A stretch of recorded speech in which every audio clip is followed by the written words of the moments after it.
Bonjour à toutes et à tous, bienvenue dans ce nouvel épisode du Récap Crypto. On se retrouve comme tous les lundis, vous le savez, c'est votre rendez-vous sur la chaîne YouTube de Cryptos pour décrypter ensemble des principales actualités qui ont marqué la semaine passée dans l'écosystème des cryptos. Et au programme cette semaine, on parlera notamment de l'éventuelle levée de fonds de FTX de 1 milliard de dollars. On reviendra aussi sur le Nasdaq qui lance un fonds de gestion en crypto-monnaie pour ses clients institutionnels. Et puis, on parlera aussi de l'après The Merge d'Ethereum et l'impact que cela a eu sur l'Ether. Et puis, je vous invite à rester jusqu'à la toute fin parce qu'on aura une actualité propre à Cryptost. Donc, je vous expliquerai un peu tout ça dans le détail. Donc, je vous invite véritablement à rester jusqu'au bout.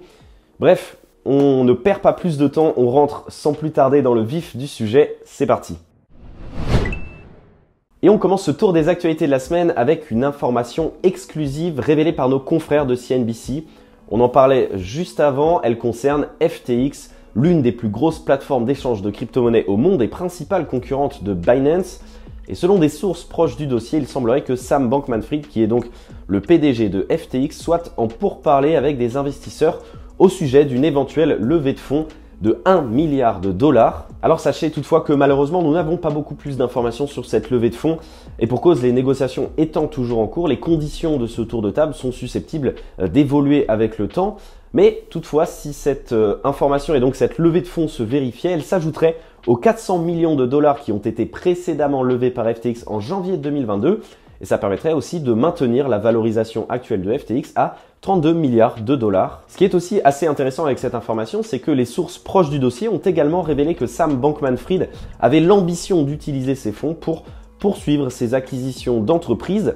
Et c'est une actualité qui fait référence à une autre actualité que nous avons aussi traitée sur Cryptos la semaine dernière, qui était justement une interview par CNBC de Sam Bankman-Fried dans lequel il expliquait qu'en effet, il était prêt à placer justement 1 milliard de dollars dans ce projet d'acquisition d'entreprise. Et ça ne vous aura peut-être pas échappé, mais depuis le début du bear market, l'ogre FTX s'est lancé dans de nombreux projets de rachat d'entreprises en difficulté en voulant se positionner comme un sauveur du marché et des entreprises qui n'avaient justement pas la capacité de traverser la tempête par elles-mêmes. On parle d'ailleurs d'un accord de principe sur le rachat de BlockFi après une tentative ratée sur Voyager Digital qui sont deux entreprises qui avaient subi de plein fouet l'affaire Three Arrows Capital, 3AC dont on a parlé évidemment de nombreuses fois sur ces épisodes du Récap Crypto. Par ailleurs, d'autres rumeurs circulaient également sur des éventuels rachats, notamment de l'exchange sud-coréen BitHub, mais également de Huobi ou encore de Robinhood. Des rumeurs qui ont été toutefois par la suite balayées et démenties. Voilà une actualité qui pourrait s'avérer être un très gros coup pour le marché des crypto-monnaies. Le Nasdaq, qui est l'entreprise derrière la deuxième bourse des États-Unis, s'apprête à lancer un service de conservation de crypto-monnaies. Baptisé le Nasdaq Digital Assets, celui-ci sera exclusivement réservé aux clients institutionnels. Pour rappel, et puis pour ceux qui ne sont pas particulièrement familiers avec le monde de la finance traditionnelle, le Nasdaq regroupe dans son indice les principales valeurs du domaine du numérique, notamment les géants Google, Amazon ou encore Meta. Bref, revenons à cette actualité. Sachez que l'heure est actuellement encore aux négociations, ce qui signifie que cette annonce est pour le moment faite dans la réserve d'une approbation de la part des régulateurs américains. Alors concrètement, le Nasdaq Digital Assets, qui est donc ce produit qui serait éventuellement bien sûr construit par le Nasdaq en cas d'approbation des régulateurs américains, serait une solution de conservation avancée pour les clients institutionnels. Et selon le communiqué d'ailleurs, celle-ci devrait réunir les meilleurs attributs des portefeuilles de crypto-monnaies que l'on connaît aujourd'hui en ajoutant un plus haut degré d'accessibilité, d'évolutivité et puis bien entendu de sécurité puisque c'est ce qui est important pour ses clients institutionnels. Alors c'est vrai que le Nasdaq a déjà fait ses premiers pas dans le monde des cryptos avec notamment la création d'un ETF, mais véritablement ce lancement renforce leur ambition d'attirer les investisseurs institutionnels vers le marché des cryptos. Et ça passe inévitablement par la création de solutions de conservation de haute qualité et qui seraient à la hauteur de ce que ses clients auraient pu connaître par le passé, notamment dans le monde de la finance traditionnelle. D'ailleurs, cette initiative, elle fait réponse à une demande grandissante de la part des clients institutionnels et auprès du Nasdaq envers cette nouvelle classe d'actifs que sont les crypto-monnaies, comme l'explique Tal Cohen qui est vice-président exécutif et responsable des marchés nord-africains. La demande des investisseurs institutionnels pour s'engager dans les actifs numériques a augmenté ces dernières années et le Nasdaq est bien positionné pour accélérer une adoption plus large et stimuler une croissance durable. Allez, maintenant revenons un petit peu du côté de la blockchain et plus précisément d'Ethereum. vous n'êtes certainement pas passé à côté de cet événement tant il est important pour notre écosystème, The Merge d'Ethereum. Mais quel est le bilan une semaine après et notamment du côté du coin Ether? Eh bien, c'est une étude qui justement vous a été proposée la semaine dernière par Cryptost. Si on s'intéresse à la supply d'Ether, le constat est assez intéressant. L'Ether n'est évidemment pas encore déflationniste comme on aurait pu l'imaginer par le passé, mais sa production journalière a tout de même fortement réduit et ça c'est assez intéressant.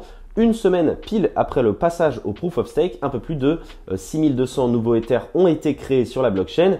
Et si on était resté sur un consensus de type Proof of Work, donc tout ce qui fonctionnait par le passé sur Ethereum avant The Merge, eh bien cette valeur aurait été de plus de 115 300 nouveaux Ethers sur cette même période. Donc ça correspond à une réduction d'inflation de 95%. Mais alors la question que beaucoup de personnes se posent, et à juste titre, est-ce que l'Ether deviendra ou pourrait à terme devenir déflationniste? Puisque c'est vrai que c'était un élément d'information qui avait été de nombreuses fois mis en avant, notamment pour défendre la thèse du passage au Proof of Stake. Eh bien sachez que la réponse, elle est assez simple, tout dépendra de l'utilisation de la blockchain à l'avenir. Et d'ailleurs, sachez qu'à l'heure où je vous parle, l'Ether aurait une inflation estimée de 0,21% selon le site internet Ultrasound Money. Mais si on était resté dans un modèle de type Proof of Work, eh bien ce chiffre serait plutôt de l'ordre de 3,8%.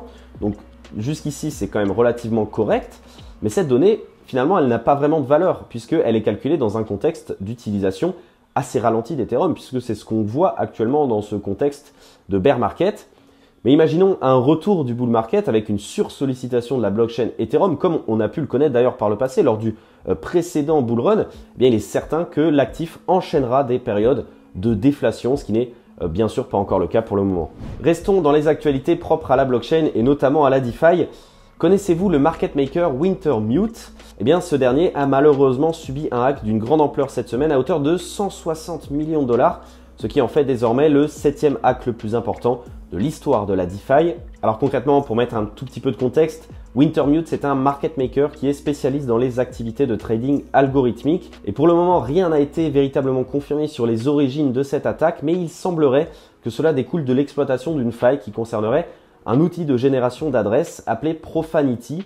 Alors pour faire simple, Profanity, ça permet, à partir d'une adresse qui a été en partie personnalisée, une adresse publique bien entendu, de remonter jusqu'à la clé privée. C'est donc très utile si on souhaite générer sa propre adresse, mais évidemment, eh bien ça touche à des choses qui peuvent être sujets à des hacks. Alors avant de passer à la partie théorie, et si on s'intéresse simplement à ce qu'il s'est factuellement passé, l'analyse des différentes adresses mises en cause via Etherscan montre que l'attaquant d'abord a créé une adresse de smart contract dans la matinée, puis il s'en est servi dans le cours de la journée pour y transférer l'ensemble des actifs qui étaient présents sur le smart contract de Wintermute.